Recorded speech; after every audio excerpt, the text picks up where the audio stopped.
Greetings and welcome to the energy of Taurus. This is Ron from Tarot of the Twin Sun. Tarot of the Twin Sun is a functional division within the Order of the Twin Sun. Please take only what you will.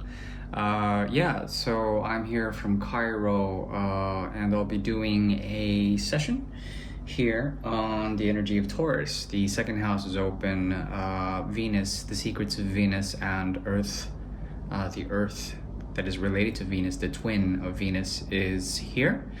Aphrodite as well as Isis, and the mysteries of Fatima, Quan Qing, and also of the Virgin Mary are here.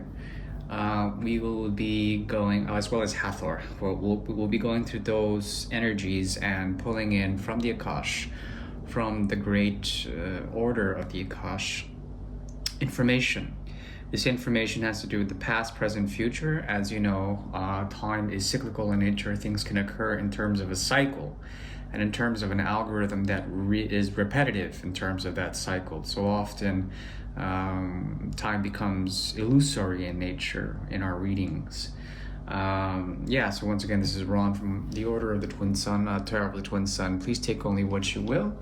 Use your discretion as so deemed necessary. And we'll go ahead and get started with a small reading. I just need to know which reading we're supposed to be doing. So 1 second. Is it tied to the Great Mirror? Is it tied to Quantum Triangle? So we'll be doing the Great Mirror today. Are we opening with Karma as well? We're going straight into the Great Mirror. So this is going to be straight tarot. Not too familiar with what's going on astrologically in the sky right now. I do know there's a full moon in Libra according to tropical, and it's a full moon lunar eclipse. Actually, no, I believe it's a new moon lunar eclipse or solar eclipse, one or the other. But there's an occultation here, and when the occult takes form, then the dragon's head emerges. What happens is that on a new moon and an eclipse cycle, what comes to consciousness is the great gravitas of some celestial body and the darker side of that body to illuminate us, okay? And that's through the moon. The interesting thing is that when this occurs, there is activated on the opposite side of the moon something relevant, okay? This is like a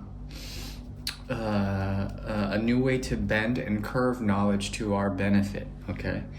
So that's what's coming up. I believe it's on the 13th or 14th probably of this month. And we'll go ahead and begin now. Let's see, using the Picasso deck.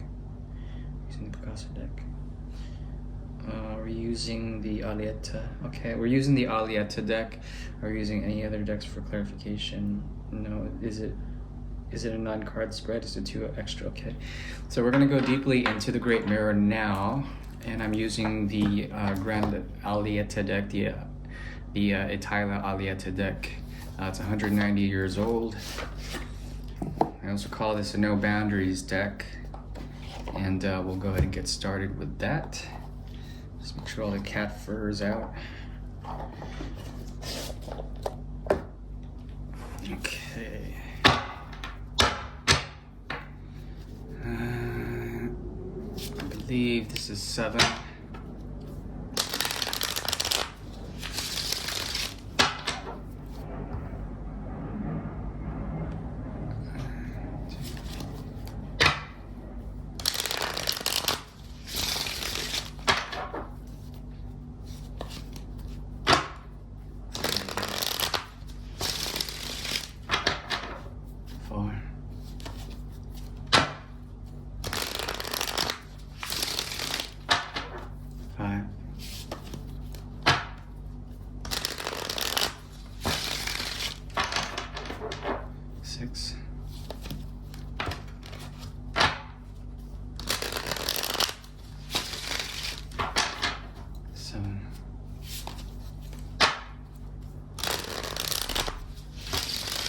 Okay. So we're focusing on the rising star now.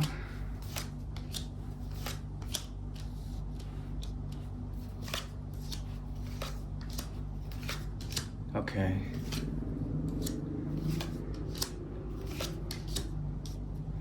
We have here the Fool. We have the Four of Swords.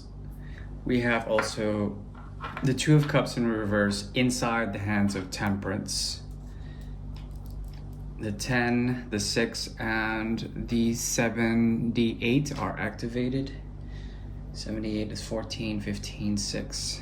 The Path of the Fool opens up to the first 6 houses. Is that correct? Is this Taurus? Is this Taurus? No. Taurus is on the other side. Is that correct? Okay. Okay. Is this Saturn's energy? No. Is this Jupiter's energy?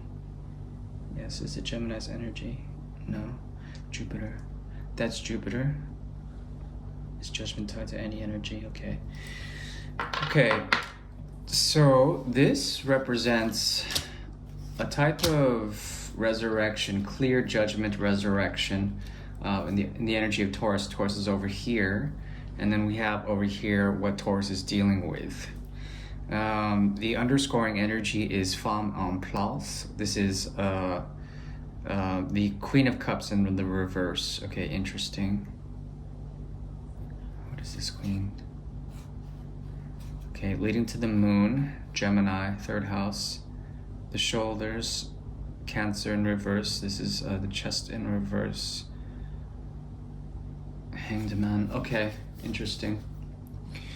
So what we're dealing with here is an interesting arrangement that allows for primarily a path to be called to here. Someone is looking to you with great faith, great reverence. This person is activated by the first house. They don't think much, but their head is very much activated. Their head's strong, and they're called to come to you. They have a rod of divination. They also have a secondary rod.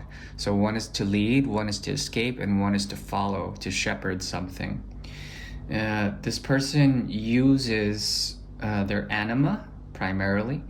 They're very masculine energy, and they come towards you, you who have clear judgment, you who have essentially a sense of clarity and bringing forth of the archangels to your benefit. There are 2 horns, and then there's a 3rd horn, and these horns are symbolic of staves as well. Staves, fire that breathes, fire that breathes, air and fire, very strong here. There also is the reckoning that comes through transformation, reanimation through death and regeneration, and that is through Scorpio's energy. And judgment is very clear here. Now, what does this mean? It means a number of things. Primarily, I would say that you are not going to really act upon this situation, at least not unless it would be of great benefit for all. You are in a state of regeneration, transformation, regeneration, and essentially coming into an incarnation of sorts. That is a new life, a new moment. There also is something here about the earth or the world in reverse. Let's see here, this would be the 12th house. The Ouroboros is flipped upside down as well. And the fixed signs are flipped upside down as well. Now, when this occurs, there's an ability for rebirth. There's a lot of rebirth energy here. So in terms of this has to do with equinox. It has to do with any sort of like push forward into a realization, a clear vision. There's something about a perspective, a very realist perspective of what you're doing now. You're very grounded in terms of this. You are called to do something. You are woken up to something. Someone sees this and they follow you in terms of this. What occurs on a conscious level is an activation of the 8th house, Virgo's energy. Okay, and it's the best card of the deck, the High Priestess energy. High Priestess, you can barely see that, High Priestess. So let me zoom in a little bit. And that is the High Priestess. So High Priestess is she who cannot be messed with. But as the card flips, there's a transformation here, a walking of the path. becoming extremely available and vulnerable, but in a way that is tied to the energy of Virgo, meaning that you can be seen for who you are, and it's very projective. People will project onto you this idea that you have a sense of purity or a virginal quality about you. But the path of transformation is very strong here. This person seeks it for some reason from the 7th to the 8th. They also see in you a reflection of this calling, the inner fire, and a lot of traveling because of such. The path is being walked now, but it's a path that you've handled, both of you, and it could be something that both of you would share in some sort of way. But it speaks about incarnation consciously, and there's a lot of major arcana, all of them major arcana, on the conscious level of this reading. There also is something about Jupiter flipping, Jupiter in reverse, fixed signs in reverse, the fixed cross in reverse. There's something about a hidden transformation, another reality on your end, the world turning upside down, the world becoming right side up, the lion being declawed and then being mastered in some sort of way. The lion laying down with the lamb, something like this. Those ideas are very clear here. There is a sense of a new reality and a new earth, and emerging from this new earth, a sense of judgment, a calling for Taurus. I think ultimately, though, what your subconscious is showing to me is the 4, and the 4 mirrors each other here, the 4 of Swords as well as the 4 of Cups, 4 of Swords, 4 of Cups. There is a sense of deep solitude, deep calmness, ennui, as well as a solitude here. Now it's very interesting because whatever will be offered, it won't be enough, something like that. There's a great deal of faith that this person has to you to be called to do something. At the same time, you are called to work something in the outer world, or perhaps work on the sense of the inner world, your own grounding, and coming to a sense of that without being too bored. That's the whole trick here. There's a sense of, with the 9 of Rods, a sense of an experience, trying to let your walls down, trying to maintain power. But then there's a sense that someone will come knocking with this Fool's energy, and you will have to find a way to prevent yourself from going through an unnecessary experience, okay? The idea here is for Taurus to be extremely grounded, to do what it is that they are called to do, and to take the path. If that shows you that you're going to be observed, this person might want to take the path that you're taking. The thing is that with the Fool there is a very independent quality about this person, okay? Great deal of desire manifests from this connection. It's 2 of Cups in reverse. That means that there's a form of conditional expectations, conditional motivations that stimulate desire, that stimulate the root chakra as well as the sacral. It stimulates also up to the navel, up to the solar plexus. And this type of energy is very active. It allows you to manifest a great deal of things. It's also tied to the energies of the earth. And it's important to figure out what is really the key motivator here. You might realize that there is a great deal of desire and possibly an energetic lust for life, a joie de vivre, and there is possibly a great deal of sensuality in this type of connection. Okay, sensibility. Sensuality, but not exactly sensibility.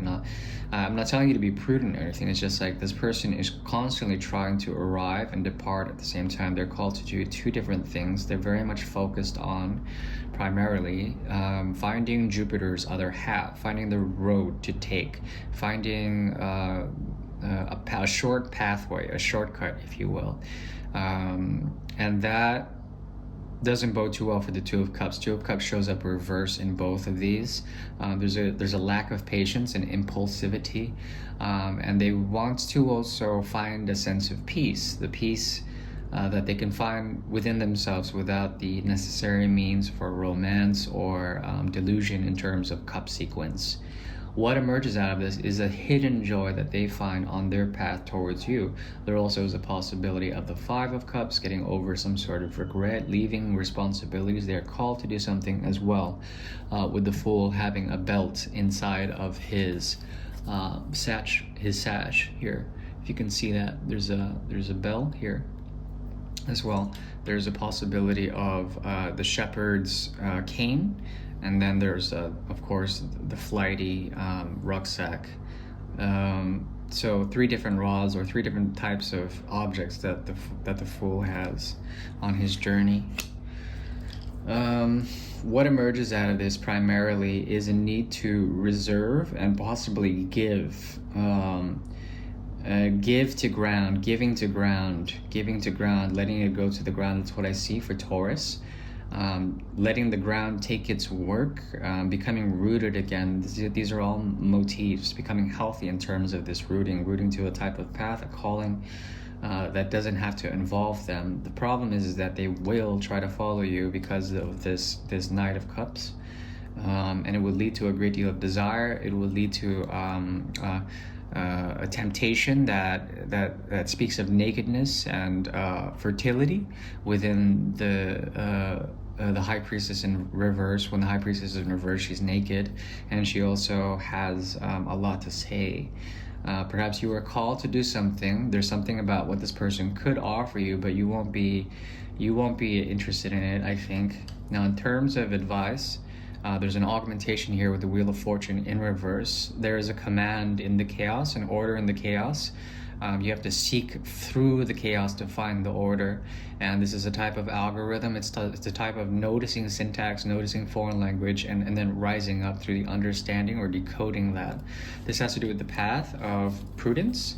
But then it's not exactly prudence. It's becoming people. This is the Hanged Man in reverse. There's a possibility to find grounding, and also a possibility to not really to see it for what it is. All right, what I see here is a possibility of great chaos, and Jupiter not being respected by this person. They are activated through Mars primarily. There's a manglic energy to them, and because of that, it's afflicted. But sometimes the Fool gets away with a great deal.